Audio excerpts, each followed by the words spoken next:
নমস্কার বন্ধুরা, এই রান্নাঘর থেকে একটা নিরামিষ আলুর দমের রেসিপি আজকে চলে এলাম। দেখুন, এইভাবে আলুগুলোকে প্রথমে কেটে নিয়েছি। কেটে প্রেসার কুকারে একটা সিটি দিয়ে সেদ্ধ করে নিয়েছি। এবার এটাকে ঠান্ডা করে নিয়েছি। নিয়ে এবার আলুর খোসাগুলোকে প্রথমে ছাড়িয়ে নেব। একটা কড়াই বসে দেখুন, কড়াই সাদা তেল দিয়েছি। আর এদিকে দুটো পেস্ট করেছি মশলা। এখানে করেছি 2 চামচ টক দই আর আমন্ড আর 4 মগজ নিয়েছি। দেখুন, এটা পেস্ট করে নিয়েছি। 4-5টা আমন্ড নিয়েছি আর 2 চামচ মতো 4 মগজ নিয়েছি, দিয়ে একটা ভালো পেস্ট করে নিয়েছি। আর এদিকেও দেখো একটা পেস্ট করেছি আদা আর কাঁচা লঙ্কা পেস্ট করেছি। এদিকে তেলটা গরম হয়ে এসছে। এবার সেদ্ধ করে রাখা আলুগুলো প্রথমে একটু হালকা করে ভেজে নেব।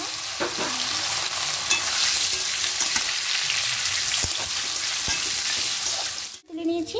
এবার এখানে অল্প একটু হিং দেবো,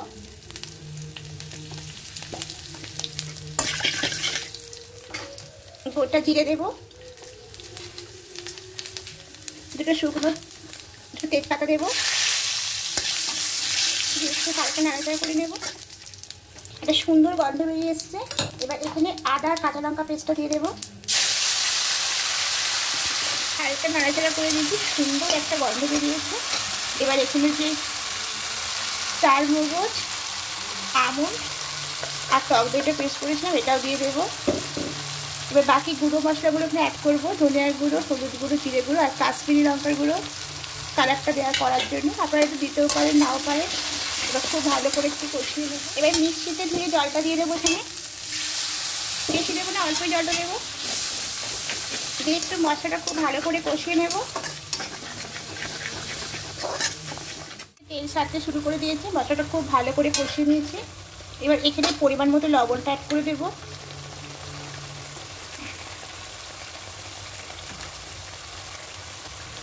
আপনারা এখানে চিনিটাও অ্যাড করতে পারেন, আমি এখন দেবো না, আমি লাস্টে চিনিটা অ্যাড করবো।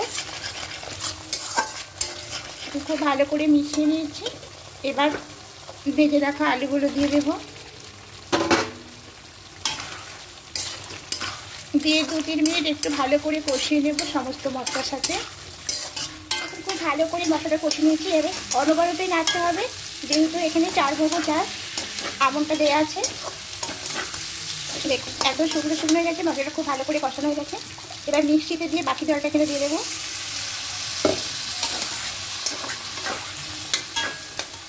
আর একটু জল অ্যাড করবো।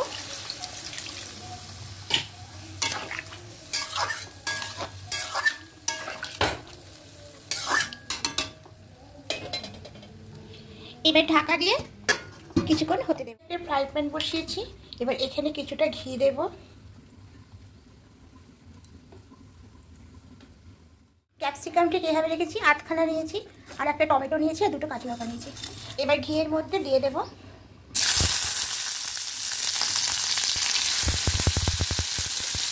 হালকা করে একটু ভেজে নেব। সামান্য একটু লবণ দেবো, খুব বেশি দেবো না, যেহেতু ওখানে লবণ দেওয়া আছে।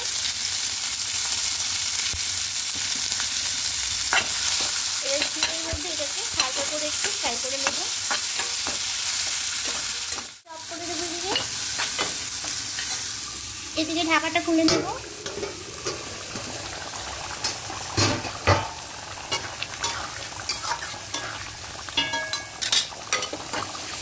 এবার ওটা দিয়ে দেবো এখানে।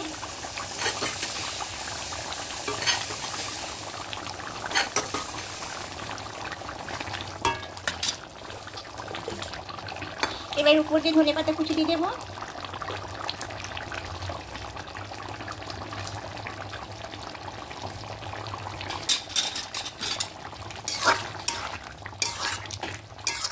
খুব ভালো করে ফুটে এসেছে। এবার এখানে চিনিটা দিয়ে দেবো।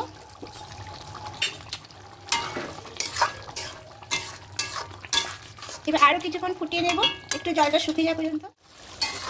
আলুর দমটা দেখুন অনেকটা শুকনো হয়ে গেছে। আর এর থেকে বেশি শুকাবো না, একটু নিচে নামিয়ে দিলে ঠান্ডা হলে আরও টেনে নেবে। তো এবার গ্যাসটা অফ করে এটা একটা অন্য বাটির মধ্যে সার্ভ করে নেব। এবার একটা বাটির নিচে এর মধ্যে ঢেলে নেব।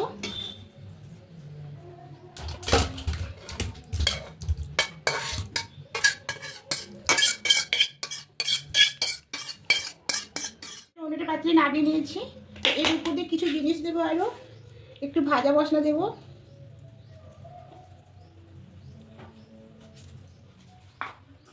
কয়েকটা কিশমিশ দিয়ে দেবো।